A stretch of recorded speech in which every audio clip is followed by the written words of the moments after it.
Thank you. So, Thank you.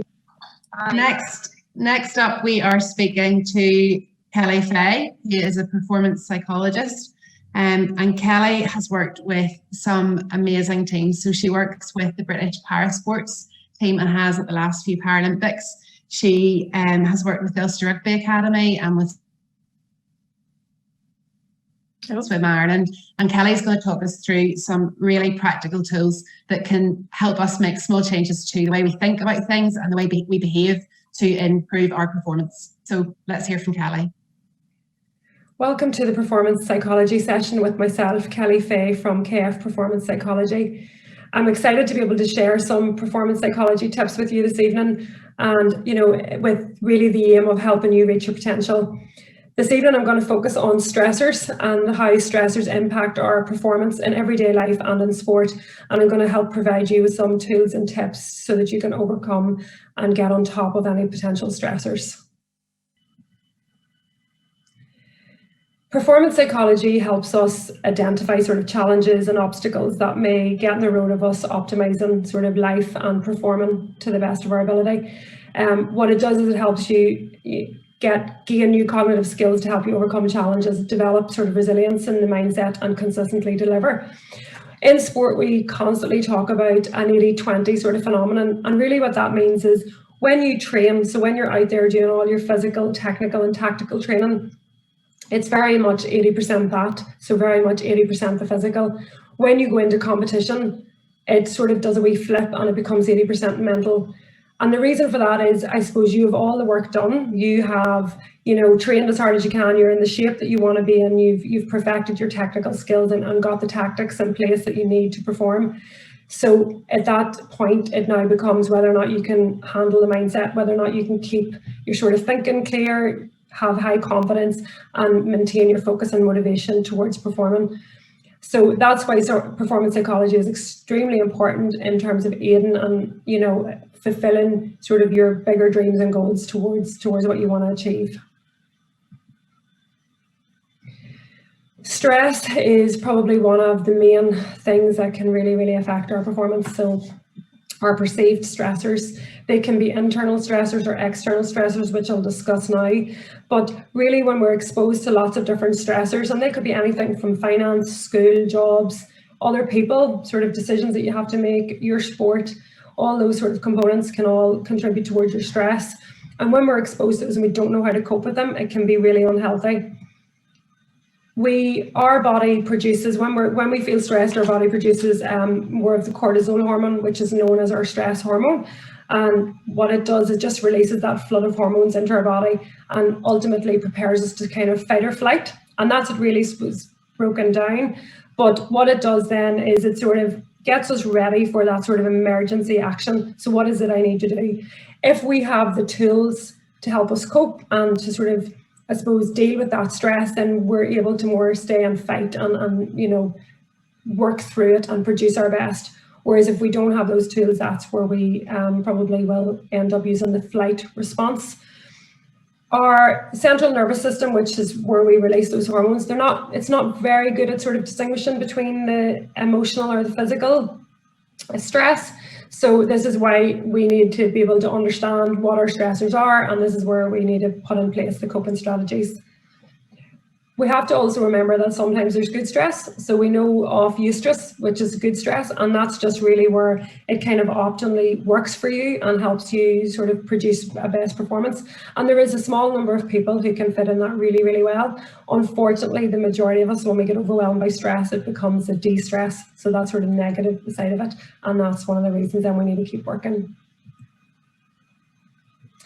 Why it's important is because it affects our mind, body, our emotions and behaviours. So, it absolutely has an impact on every single thing that we do, every decision we make and everything that we feel. With it, it's that element where it ends up impacting our appetite. It can affect our motivation and our focus. Our confidence can be impaired.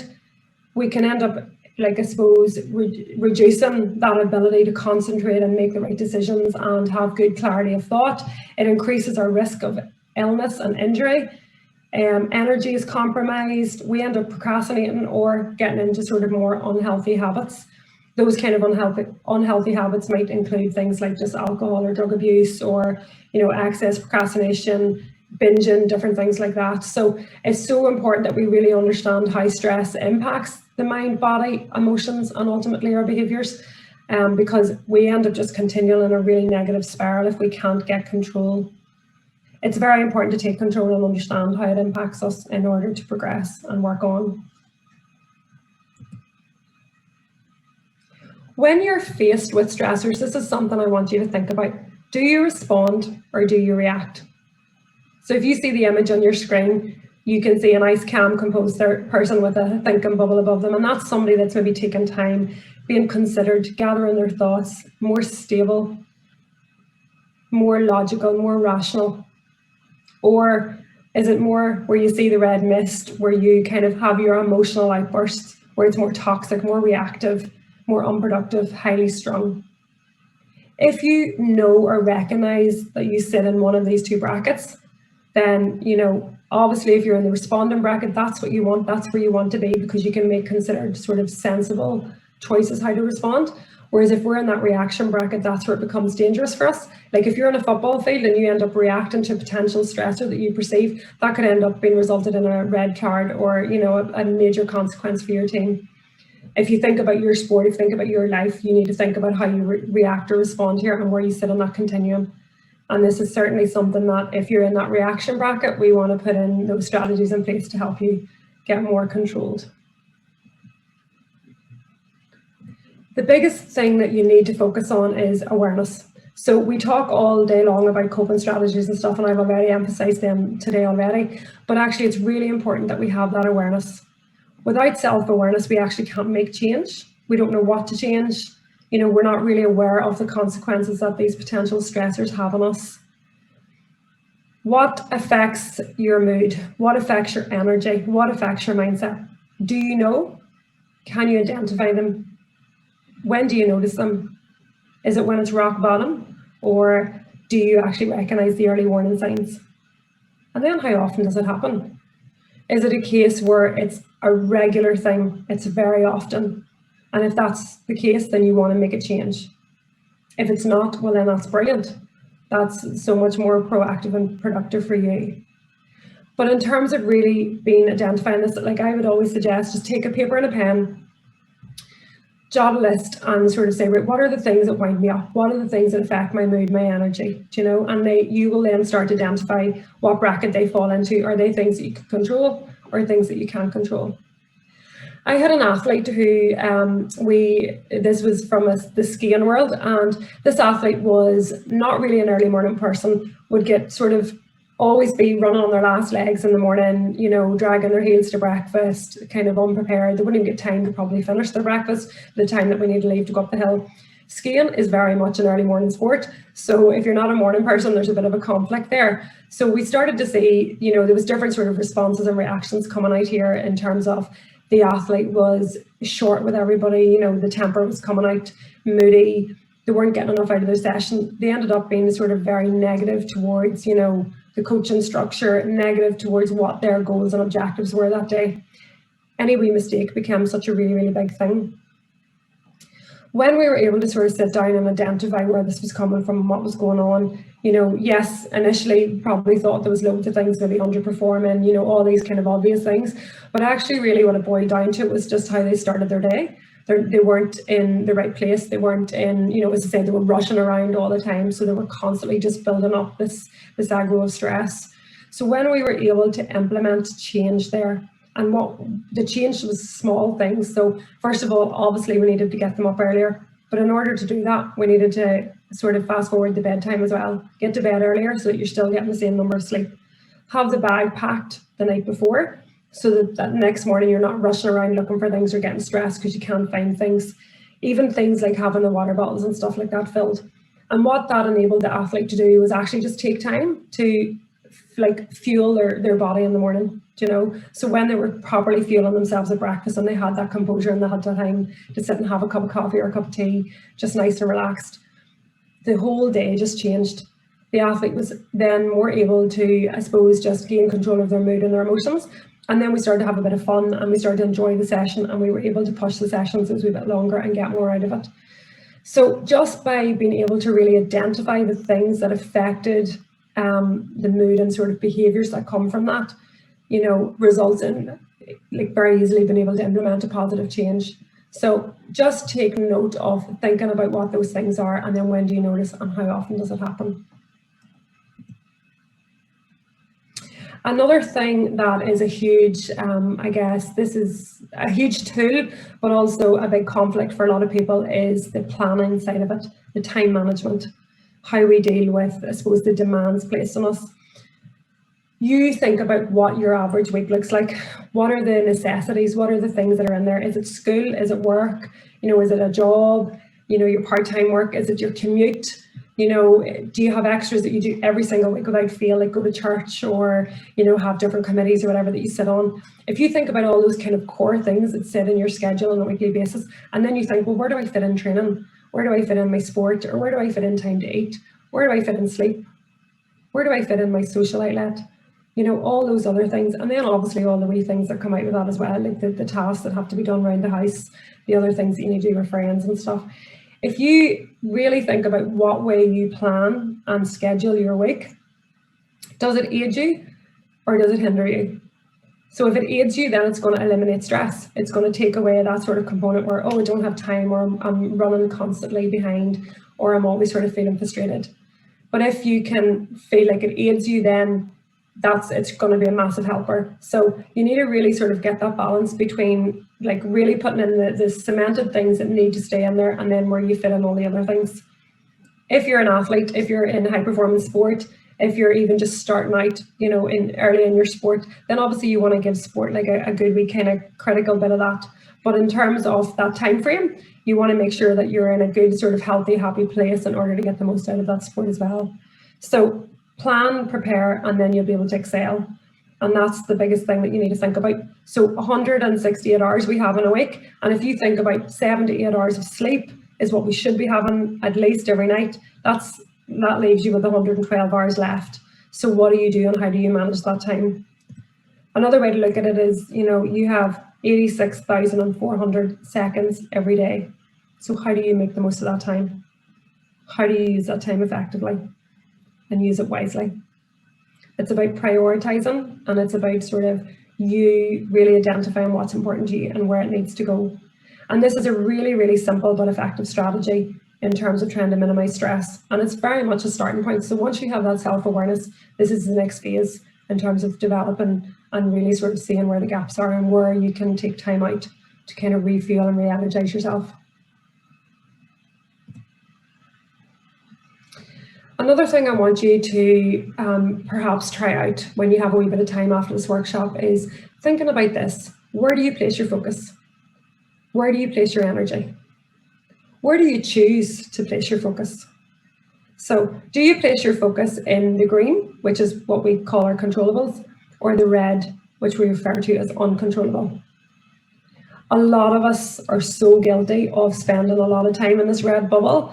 You know, it's an unnecessary place to be. It's uncontrollable. There's nothing we can do. You know, if you think about things like referees, weather, the pitch, opposition, what people say to you, they all fall into that uncontrollable bubble. So, but we still give them so much time, still give them so much focus, and ultimately those uncontrollables become very stressful. Whereas if we could just shift our focus and shift our attention towards that controllable side of it, then that's where we can take action. That's where we can make change, and that's where we suppose can really kind of gain and thrive and do well. So think about this, jot down all the things that maybe cause you a bit of conflict, cause you a bit of anxiety. When I talked earlier about that sort of self-awareness list, and then put a wee circle, where do they go? Are they uncontrollable or uncontrollable? And there's a well-known sort of saying that we use in sport a lot and use in life, and it's control the controllable, and that is literally what we need to focus on. So much time is wasted focused on that uncontrollable. So if we can just gain a wee bit more control here, then that's going to leave you in a much healthier, happier place. It's important to remember that you will have ups and downs. Like, it is a roller coaster. Life is a roller coaster. Sport is a roller coaster. You know, we will have the highs and we will have the lows, and that is so normal. And I just think it's really important right now to emphasize that. Like, one of the biggest stressors that we have right now is this pandemic that we're in and how we're dealing with that. And, you know, from week to week, it's changing. Is sport going to be cancelled? Is sport not going to be cancelled? How do I deal with that? How do I respond? How do I react? And so it's really important, just first of all, that we have that acceptance. We will make mistakes. We won't always get it right. Stressors will exist, but it's that ability to sort of accept it and still have the coping strategies in place to help you overcome how you feel about that that's going to be key. And looking at that self-awareness piece, looking at how you manage your time, and looking at the controllable are big factors in terms of helping you manage and be more stable here with these emotions.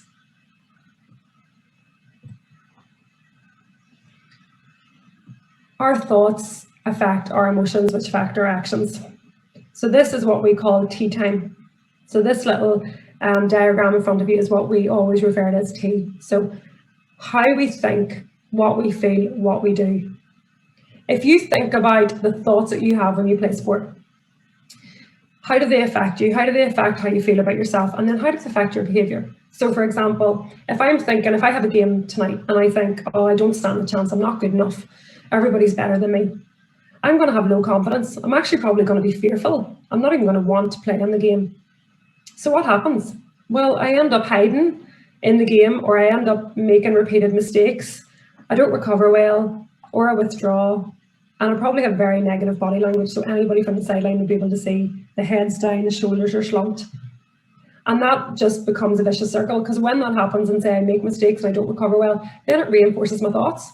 And it's like, well, do you know what? You weren't good enough. You weren't right to be here. You didn't deserve this opportunity. And then it just keeps continuing that wee circle. And the other thing about this cognitive triangle is that it can actually work in any direction. So for example, it actually might just be a mistake that I make in performance. So I make a mistake, I kick the ball away, I don't make a good tackle, I don't push up on my opponent, whatever it is. And then I sort of think to myself, God, I'm useless. Oh, I'm the worst player on this field, or I've really let my teammates down. So then I end up feeling low, confidence is dipped, and probably even overthinking, get a little bit anxious. And then when that happens, what do? It becomes a self-fulfilling prophecy where I end up just repeating the mistakes. So I kind of end up self-sabotaging myself. This works anyway. It could be your emotions affect your thoughts, affect your actions. So it works in any direction, but it's so important that we understand how these things are interlinked and how they affect each other. We really need to gain control of our thoughts, because, you know, what we tell ourselves tend to come true, and we need to really think about the message that we're putting in and what do we want to get out. So the next time that you're sort of feeling anywhere in this bubble or something's not going right for you, just think about taking a wee time out, have a wee tea time, as we call it, and regain control and sort of think, right, what do I need to be thinking about? What should I be feeling? What actions can I focus on doing? And that just might help you gain that little bit more control towards minimizing those kind of external and internal stressors and feeling a wee bit better about yourself, which is what we want, because that's how we get good performance. If you take a wee list, a pen and paper again, and you jot down the thoughts that enter your head, are they helpful or are they unhelpful? So we've talked earlier about the controllables versus the uncontrollables, but the thoughts are very similar. Do you have helpful thoughts such as, well done, good effort, keep going, next ball, you know, reset? Doesn't matter if you missed it, just go again. Or would you say that your thoughts fall into that more unhelpful bracket? You're stupid, I'm so silly, I'm not quick enough, I'm the slowest one here. Oh, don't kick it wide, everybody's gonna, you know, be scunnered at you. Oh, you're the worst player here. I'm not good enough to compete at this level. What are the kind of thoughts that enter your head? If your thoughts are sitting more in that unhelpful bracket, then that's really destructive to your performance. You're not going to be able to consistently perform well and thrive.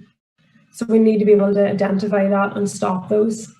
And again, in self-awareness, it's about recognizing when they're there and thinking, well, how do I do something about it? How do I make sure I gain control here so that my thoughts don't control me? One of the important things to note is that we will get negative thoughts from time to time. We can't always control our thoughts, but what we really should focus about doing is controlling our response to those thoughts. So if I think I'm useless, if I think I'm the slowest one there, do you know, and then I allow that to live in me and sit in me, and I really start to believe that, well, the chances are I'm just going to, you know, as I said, self-fulfilling prophecy. It's just going to keep coming true. I'm just not going to even be able to put in consciously the effort that I need to put in, because I sort of think, what's the point? So it's really, really important that you learn to establish what's helpful and unhelpful. And if they're in the unhelpful bracket, we need to think about how we stop them, and we need to think about how we restructure them. And I'm going to talk a wee bit about restructuring your thoughts here now. So being positive or constructive is much more helpful. If you are one of those people and you struggle to be in that positive bubble, and you know what, that's totally okay, because a lot of us are. Like, a lot of us, I talk to a lot of athletes and they're like, Kelley, I just can't walk around and say, you know, oh, all is great when it's not.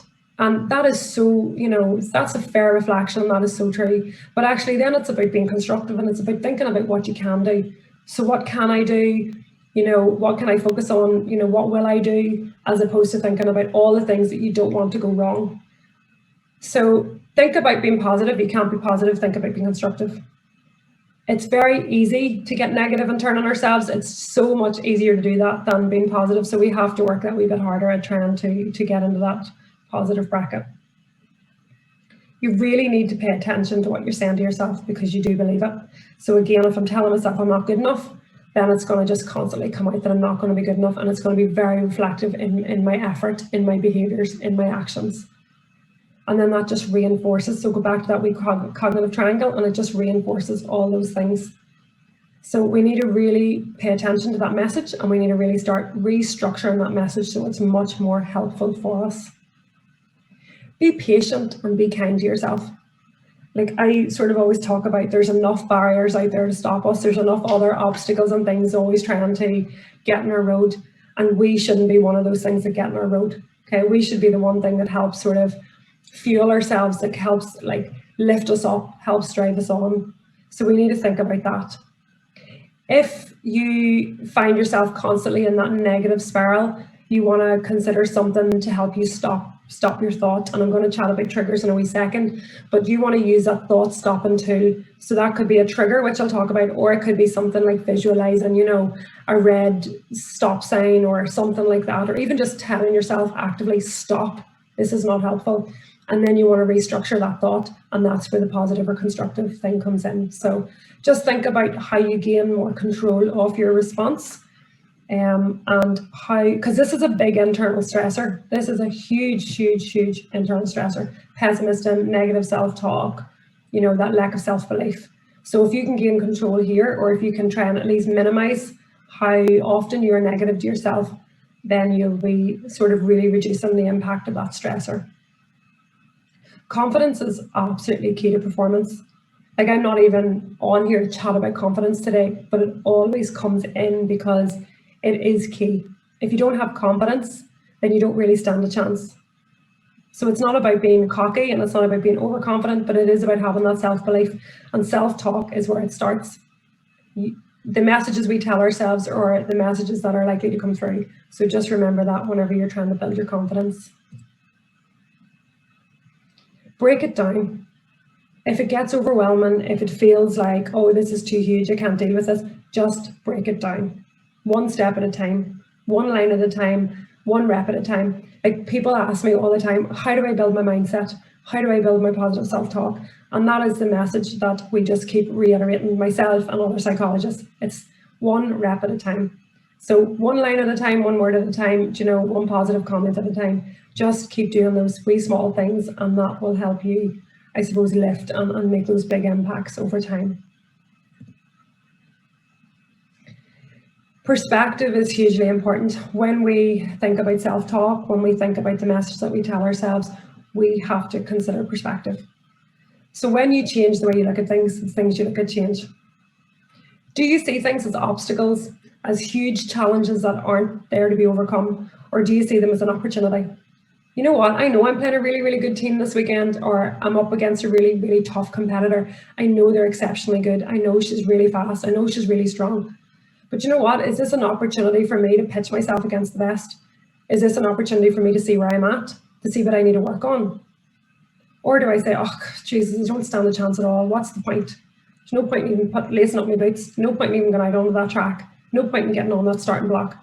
Whatever it is, we need to really sort of change that perspective. And when we can shift that focus, and when we can, again, just sort of take control of that focus, it allows us to see things in a different way, and it allows us to see the opportunity. If you see something as a stressor, then it's going to become a de-stress. That's the de-stress mode. Whereas if you see something as an opportunity, it might actually fuel you. It might change your thinking and inspire you. I mentioned there a few minutes ago about triggers and focus cues. When we focus on trying to stop our thoughts, or we identify when we're having this sort of spiral of negative thoughts, it's important that we have some sort of interruption too. So we can have that thought stopping that I mentioned, or we can have something like a trigger or focus cue. Something as simple as having a go-go or a hair bobble on your wrist and just giving it a wee snap anytime you feel yourself in that sort of unhelpful place or unhelpful thinking. It could be pinching yourself. Like I have a gymnast, and I have did a lot of work with them over trying to get like an on the mat, I suppose, or on the trampoline trigger. And one of the things was just pinching themselves. So anytime they felt their thoughts sort of out of control, they just give themselves a wee pinch, and then they were able to just, I suppose, activate themselves into action. So what is it that I need to do? Get myself out of this bad place. It could be clicking your fingers. You see rugby players slapping their thighs. A lot of rugby players will slap their thighs as almost like a reset cue. And that's what a trigger or a focus cue does. It just helps to sort of go, right, okay, I'm not in the best possible thinking space right now. What can I do? What can I change? How do I take action? So that can be the physical side of it, or it just could be something as simple as having a word written down on your wrist, on your glove, or just having a mantra in your head. Focus, calm, relax, reset. It can be very personalized to you, and that's the key here, is actually thinking about what works for you and what sort of inspires you or initiates something sort of positive in you, and not necessarily always taking something that somebody else does. I also like acronyms a lot because there's just nice wee messages behind them, and they're a simple wee way of getting that message across. So you've seen T, which I've already mentioned, that's sort of tea time, and that just helps us gain control of our thoughts, our emotions, and our actions. Or there's teacup, and it can stand for thinking clearly under pressure or taking control under pressure. So it can be a really good wee thing whenever you find yourself getting on that red mist or you're getting overwhelmed with what's expected of you. And it can be a really useful one just to say, okay, come on, take a deep breath, take control. What is it that I need to be thinking about? And then the other one is when, what's important now? And it's a good one just to make you think about what action you need to take. One of the really popular ones in golf is actually the red dot on the glove. It's very popular and very useful as well because, again, it just acts as a kind of reset cue. And a lot of golfers use that to sort of stop themselves losing concentration or losing focus or being distracted by negative thoughts. So, for example, if you're walking down a fairway, you actually don't want to be thinking about your next shot just yet, or you don't want to be thinking about your past shot. The minute you take that shot, you want to let it go. And then you want to be able to sort of switch off for those few seconds or few minutes that you're walking down a fairway or you're walking to the next ball.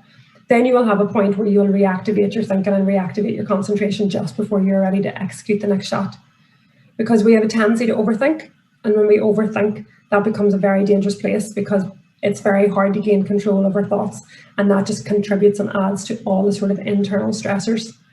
So if you recognize that you're somebody that would maybe regularly have negative thoughts or get distracted, whether it's through concentration or focus, or whether it's sort of those internal distractions like you're thinking, then maybe having a trigger or focus cue could be a really useful tool for you. I just touched on the WIN side of it as well as an acronym, and this is one that I use a lot and a lot of my athletes use, and really what it stands for is what's important now. So this is a brilliant one to have after that sort of identification of the trigger. So say I snap the wristband for my trigger, and then I think, well, what's important now? What do I need to do in this time, in this moment, to gain control or to, take this moment back? So it helps keep you present. It helps make you focus on making a decision. And I guess it stops that sort of fortune telling or that sort of catastrophic thinking, which is quite unhealthy and quite dangerous for us. So when we're in sport, we might get lost or caught up in the moment of the ball that we just missed, or the mistake that we just made, or the pass that we just dropped, or the slow start that we just had. And we need to actually learn to sort of get control and get back in the moment. So by thinking, well, what's important now? That enables me to sort of say, right, what can I do in this moment, in this time, to change this, to take control, to get back? And it could be pushing up on an opponent. It could be communicating to a teammate. It could be focusing on technique. You know, it could be just like having a reset cue.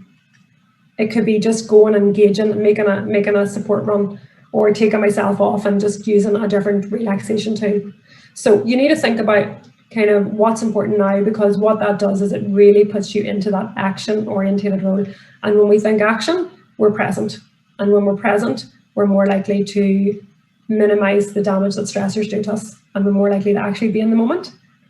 Because one of the biggest things in sport as well, and it's a huge contributor towards underperformance, is the fact that we go absent. We go missing. Do you know, whether that's for a few minutes, a few seconds, whatever it is, but it can be enough to make the difference between winning and losing, or a good performance and a bad performance. Whereas if we can have something like this that keeps us in the moment, like what's important now, and that acts as our reset cue, then it gives us a chance. It gives us a chance at getting consistent performances time and time again. So one of the last strategies then I just want to touch on is some relaxation cues. So the one I have in front of you here is mindful breathing. And it's just a really simple wee breathing technique. So it's really inhaling for 3 to 4 seconds and exhaling for 2 to 3 seconds. And the reason that this is so powerful is because when we get a little bit anxious or stressed or overthink or even overexcited in sport, you know, we increase our heart rate, our coherence levels, you know, our ability to make decisions becomes impaired. It can be very hard to get clarity of thought. We get consumed really by more of the emotion than the sort of logic or what's presented in front of us.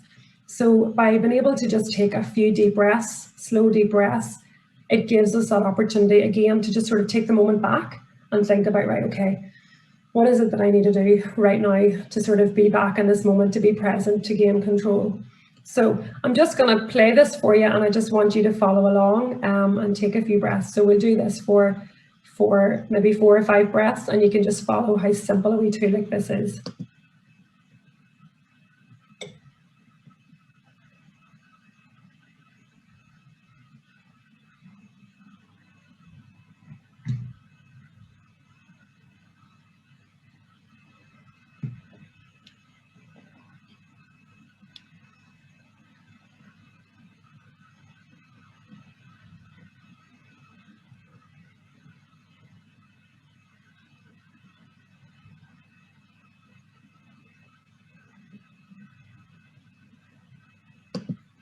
So we can see just how calming something like that can be.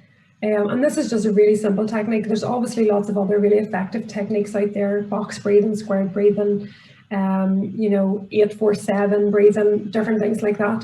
But I always sort of say keep it simple, especially at the start. So a nice, simple, easy breathing technique. And if you're going to use something like this in play or in performance, any opportunity you have, any break and play, any time prior to performance, you know, wherever there's an opportunity at all, just to take 2 to 3 breaths, even if you're feeling relatively calm, this is still a good way of just being proactive and keeping you in that stable place.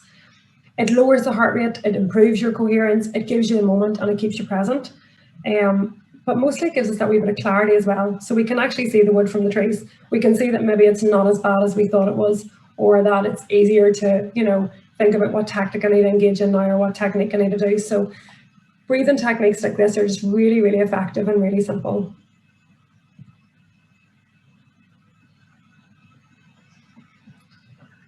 One of the things that we tend to really overlook is just this, celebrating the small wins.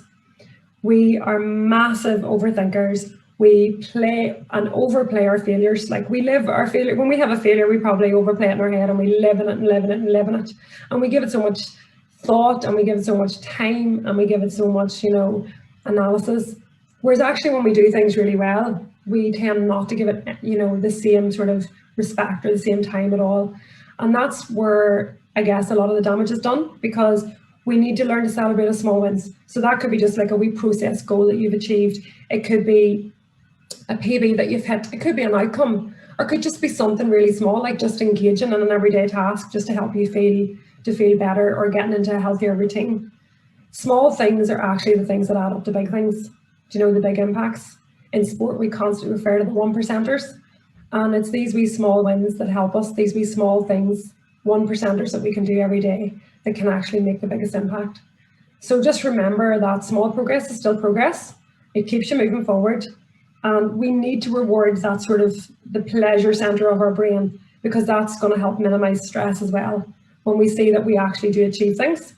So a good wee tip for you is after performance, so after a competition or training, have a wee reflection, but start your reflection with, well, what's one thing that I did really well today?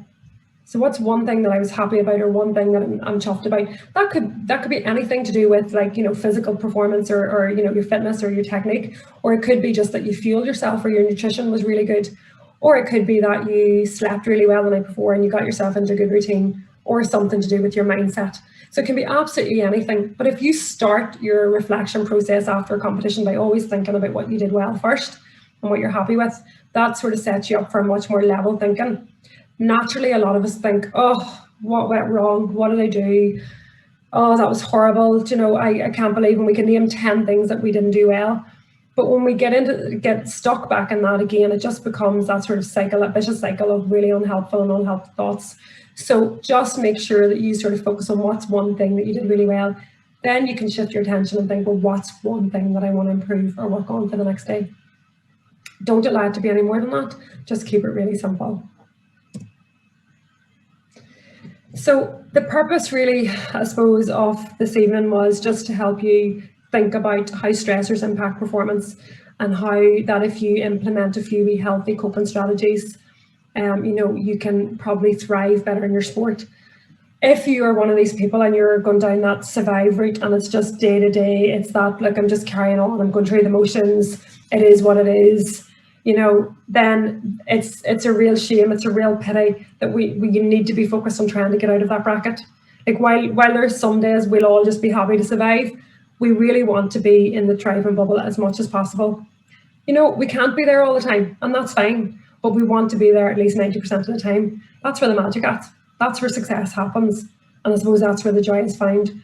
So if you think about the potential that different stressors have in terms of impacting performance, you know, and you think about, how do I thrive? How do I make sure that I'm in the best place possible? Do you know, how do I make sure that I'm delivering consistently good performances? Then you want to think about engaging in some of these strategies to help you thrive. There's a huge correlation between managing stress and being successful. There's loads of studies done in sport, in school, in business, and all of those people that have the ability to manage and minimize the damage that stress does to them have, you know, a huge percentage chance more of being successful. So just think about that whenever, you know, you're sort of reflecting on your performance and you think about, well, what is it that I need to do? How do I be proactive? And lastly, it's just, I guess, remember that there's always an opportunity. Be proactive and take control. Mindset is key. You know, I said at the start about the 80-20 rule.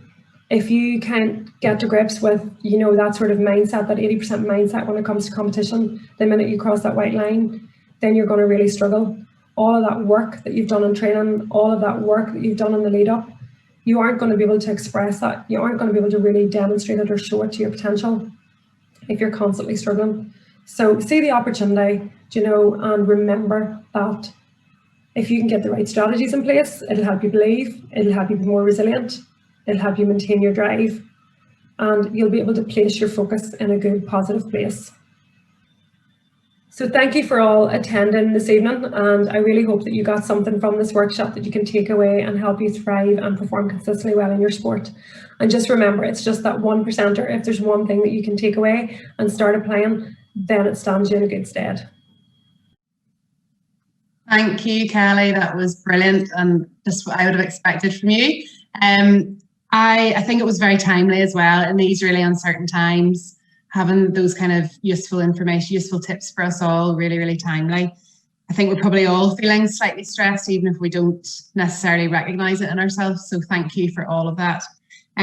We have some questions that we'd love to talk through for the next 20 minutes or so. So one of the ones that came up for us within the team here was, do you have any advice or thoughts around mental preparation for athletes, individual athletes or team members who are coming back into that training setting, and how they deal with that now in these current restrictions? It's a great question, I suppose, Anne. It's very topical at the minute, and just even with the work that I'm doing within my own teams, it's something that's just coming up every week. I think the biggest thing that we have to do is sort of accept that there's going to be a lot of uncertainty, and we don't know from one week to the next whether training will continue. Because I think the more that we can sort of accept that uncertainty and embrace it, the easier it's going to be, just to plow on and keep that motivation as well.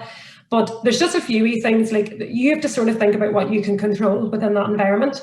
I suppose a lot of our anxiety is always around the uncontrollables, the things that we have no influence on, and we waste a lot of time in that area. So again, if you can go back to that sort of controllable zone, the green zone as I call it, you can probably, really control your routine in terms of what do I need to do, what time, the timing of it, things like that, what you need in terms of is there mental exercises I need to do in terms of positive self-talk, looking at my confidence list, those kind of things. Or, is it a communication with the coach? Do I need to really communicate and understand what the session's going to look like? Who's all going to be there? What are the protocols in place for keeping me safe? I think a lot of the anxiety people are really facing isn't even the returning to sport and not being fit or not being, strong enough. It's more about, am I leaving myself and my family open to being more vulnerable, Yeah. So I think you just have to get that reassurance. So the more information you can get from the coach in terms of that regards, the better. But then essentially, within that, you need to just focus on what you can control. So, what do you want to get out of the session? What does it need to look like? And, what can I do to make sure I'm in the sort of best place possible going into it? And maybe just lower your expectations a wee bit. While I'm always about pushing ourselves to the boundaries, like I think if you haven't been training for a certain period of time, due to COVID or whatever, I think it's important that we don't go in expecting to necessarily pick up where we left off. Like totally go in with a clear expectation of like, I might not be as good or I might not be as fit or fast or whatever, but again, just set small process oriented goals that will get you there, and see the bigger picture as well. And I think that's even useful if you're not in sport, that just now we need to accept things are just so strange and only focus on what we can control. And I know even in my own family, that's all we say to our children is we can only control our actions. So let's make sure we're doing things right. Definitely. The next question was around motivation. So in these uncertain times, how do you keep teams and athletes motivated when they don't know if they're going to be able to compete? I suppose we're maybe through part of that because there is a bit more certainty now, but certainly back in the summer, and we'll maybe be back into these days. How do you keep teams and individual athletes motivated if they don't know if their competitions are going to go ahead or if selections are going to happen, or if how do you maintain that level?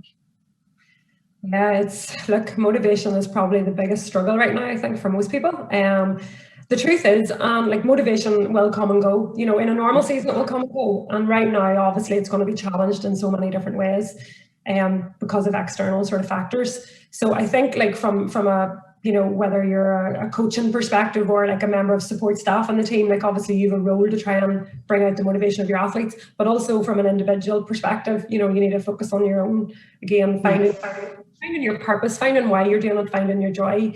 And I suppose again, it's sport or life, it's any aspect, but really try to understand, what is your goal? Why are you there? And like we heard, the girls beforehand on the panel talking about things having to shift for them, and even, the Olympics, obviously Katie was talking about the Olympics, and that was a huge for so many athletes, but ultimately it is about sort of having to accept, again, I'll go back to that word, nobody wants to accept that it's not going to happen, but ultimately it's fact.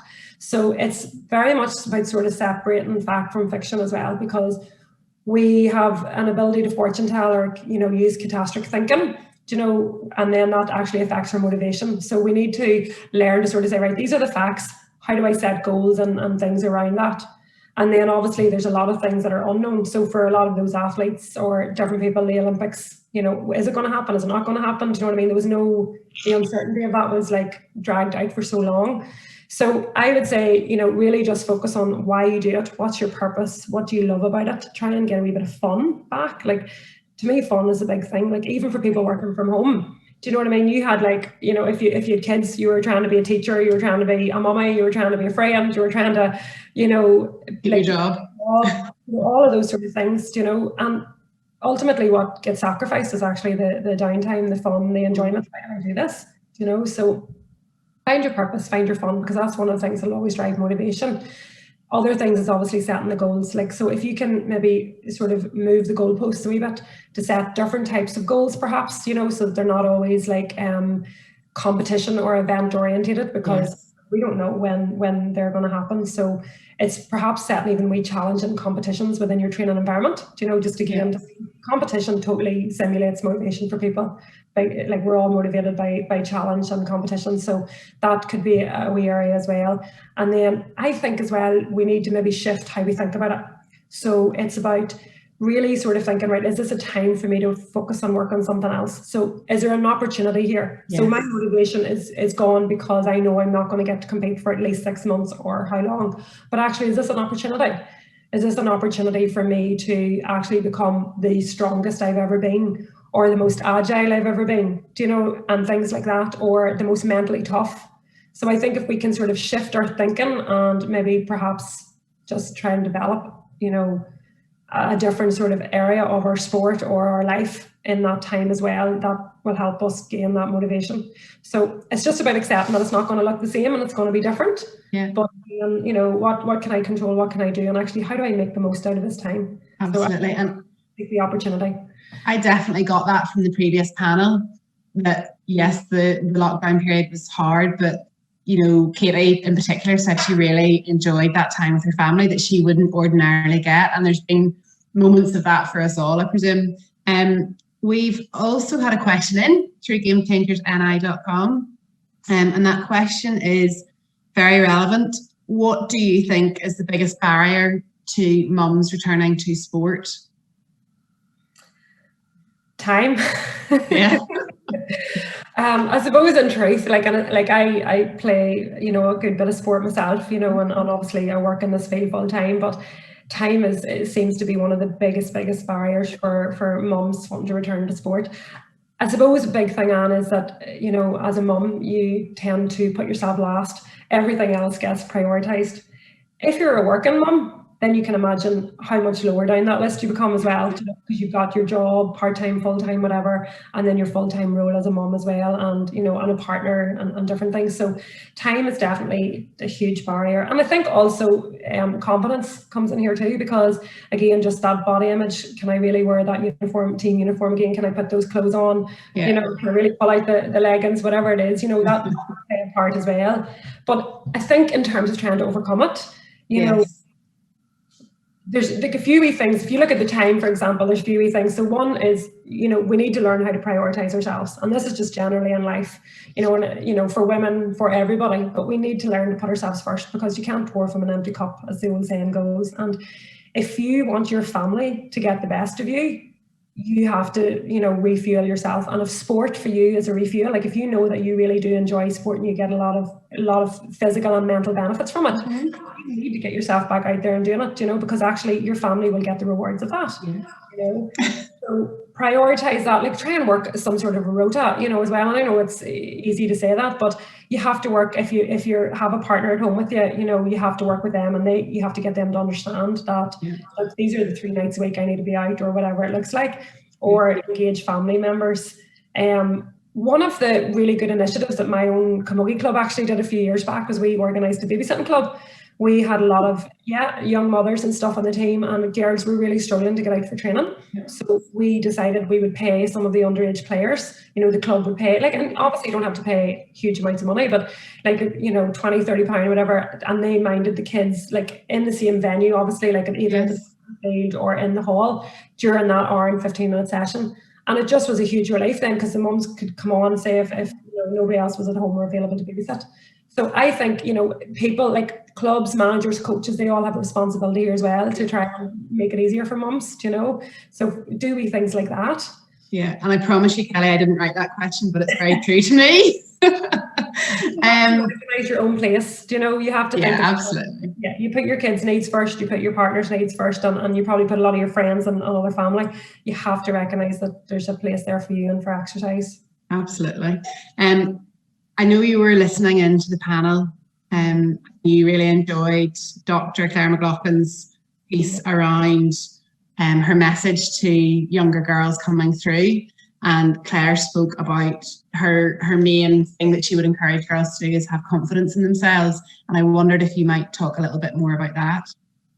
Yeah, like all the girls had absolutely brilliant messages to younger athletes, but the confidence one massively struck a chord with me, because literally I was reflecting and thinking, if I was asked this question, this is what I would answer. Because truthfully, in my job and in my role, and I obviously work a lot in sport, but I've shifted as well, and I'm working with a lot of kind of business owners and different things like that. And confidence seems to be the number one barrier, particularly in women. Yeah. So that confidence, you know, can come from anything, like our body image. You know what I mean? It can come from our own sort of self-talk. You know, it can come from external factors as well. So I always say to people, you know, when I'm working with my clients and particularly athletes, you know, we need to build confidence. And a lot of the time, you know, people reply to me is, oh no, but I don't want to be cocky, or, you know, no, geez, that'll make me complacent. Yes. And I'm always driving home the point that, yeah, I'm not trying to make you a cocky athlete, or, you know, anybody that's complacent and not going to put in the work. But ultimately, you know, you need to have confidence. Otherwise, you're not going to be really of any use to yourself or to anybody else. So you don't have to walk around thinking, you know, you're the best player. Okay, there's a difference between having sort of real confidence, you know, true confidence, and sort of, I guess, fake confidence. Yeah. You want to just sort of really, Claire mentioned confidence lists. That's exactly one of the tools that a lot of sports psychologists will use, is get a confidence list and write down your strengths. And this isn't anything, sport, life, work, whatever it is, jot them down and use them to drive you on, use them to set your goals. I always tell athletes and teams that I work with, it's your strengths that get you over the line. It's not your weaknesses. You know, yes, we can work on a lot of areas and continue to develop, you know, our weaker areas, but it's actually our strengths that get us over the line. So we need to start paying more attention to them.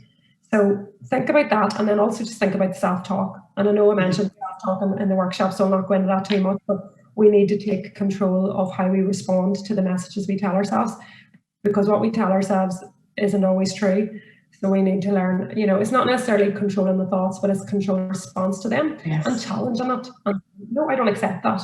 Yeah, I can do that. A friend of mine made up a name for the voice in her head that tells her she's not good enough for things. And then when that horrible voice would say, oh, don't you be doing that, you'll not be able to, she would say, go away, such and such. And that worked for her. And I can understand why it would work for her. We have a question from Katie, who plays for Linfield under-19s, and she plays in the Electric Ireland Nifl Academy Women's League. So the league are using tonight as a development session, and all the clubs have been asked to tune in or catch up with the sessions afterwards. So Katie has a question for you, which our technical wizards are going to play for us now. How do you cope with somebody who's always so negative and brings the team down? That's too much.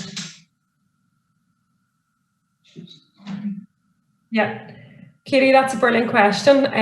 Definitely, this can be a challenging area, especially in team sports, and it's quite a common thing as well. So I suppose for me, there's a few wee things to consider. One is trying to understand why your teammates are, you know, or some of them are negative.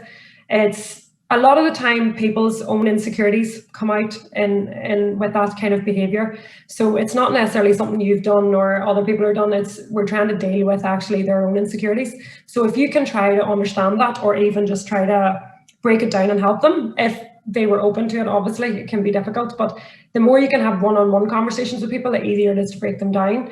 The second thing is you need to focus on yourself and focus on what you can control as well within that. So I know I've preached this a lot tonight, but think about the impact or the influence. If you allow them to have a negative influence on you, or their words or their actions, then, you know, that's not going to be good for you, and they're actually winning. You know, because perhaps that's what they want to do. You know, you're essentially maybe a competitor because you're trying to go for the same position or whatever. So you want to make sure that you control what you can control, and that you keep building yourself up and not allow those kind of things to distract you, because they can be a massive distraction in training and in competition. Learn how to control your response as well. So I always say, like, you know, try not to respond emotionally, because that's really a reaction. So we don't want to just offload and sort of explode or allow it to wind us up in either way, because essentially, again, that will come back to you and you'll end up being reflected bad on it. So you want to just learn how to take control of that response. So whether it's just taking yourself away, a deep breath, trying to understand why they're behaving the way they're behaving, and that they can be really effective things. And then I suppose the last thing I would say is just try to resist the urge not to judge. So it's so easy for us just to assume that somebody's been a negative person or a nasty person or this or that. But actually, maybe we don't understand what's going on. Like maybe there's actually problems at home or in their life or in their environment, or maybe they've had bad news for something. Look, and maybe it's just their personality, and that doesn't make it acceptable. But sometimes it's about trying to understand the background as well. So I know it's a very, very difficult one, but like just try to think about what you can control. Can you help them in any way? Break it down, and just sort of make sure that you sort of control your own response to it. There's part of that, Kelley, is about being kind, and that judgment piece around being kind. That's really interesting and brilliant, because I think we all need to appreciate what other people, we maybe don't know what other people are going through. We only have a couple of minutes left, but there has been a question has come in around how do you cope with long-term injuries, and have you any strategies to help? And I know this is a big part of your work. Yeah, and it's look, it's tough, and I really feel for anybody going through that. But unfortunately, it's sort of nature, of the sport, a lot of the sport as well. But look, a few wee things again. It's really important that you focus on what you can do. So when we're injured, we tend to just think of all the things we're missing out on, what we can't do, the struggles. You need to shift your perspective. So I love, I think I shared it in the slides there as well, about change the way you look at things, and the things you look at change. So if you deem this to be your season over, your year over, or whatever, even if it's say something significant like an ACL surgery, and you're going to be out maybe for the guts of a year, you need to still see what you can do. So where's the opportunity here? What can I work on? What can I focus on? A really good skill to engage in now would be visualization.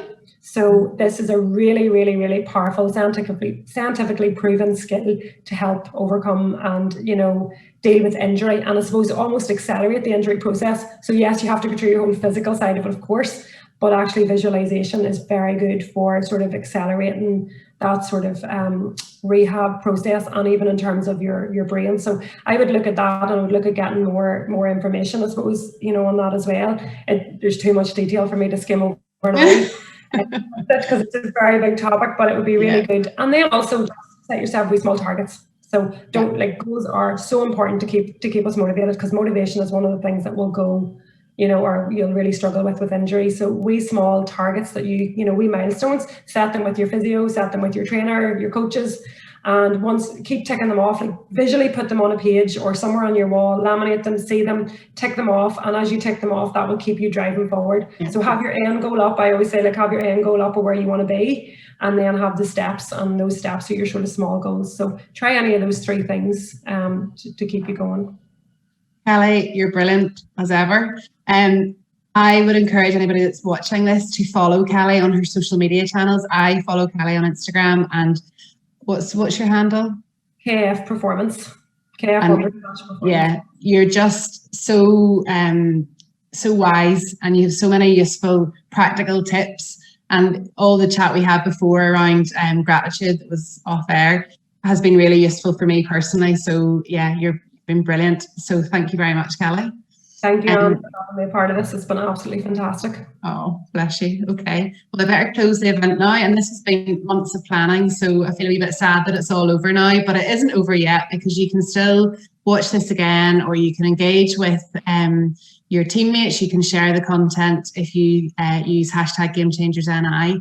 So please keep the conversation going. We will be releasing bits of the content across social media over the next few weeks. You'll be able to watch all the webinars again on our YouTube channel and on the GameChangersNI.com page. So please stay with us on it, and thank you all for joining us. It's been an absolute pleasure. Thank you.